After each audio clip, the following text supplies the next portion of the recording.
అడుగుపెట్టిన విదేశీయుల పాదముద్రలు నాకు విశ్వంలా కనిపిస్తుంది. మన జాతిని, మన గౌరవాన్ని కాపాడుకోవడం నా కర్తవ్యమని తెలుసుకున్నాను.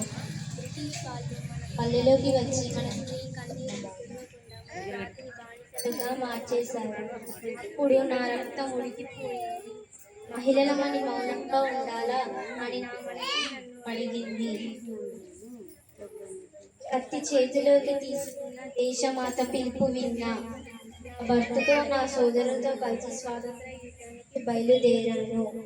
బ్రిటిష్ దళాల ముందు ఒక్క అడుగు వెనక్కి తగ్గలేదు. నా కత్తి ప్రతి ఊపుతో స్వాతంత్ర దీపం వెలిగింది. నా ప్రాణాలు తీయవచ్చు, కానీ నా మనసులోని దేశభక్తిని ఎవరూ ఆర్పలేరు. నా పేరు చిన్నమ్మ. నా నా మనసులోని దేశభక్తి ఎంతో పర్వతం లాంటిది.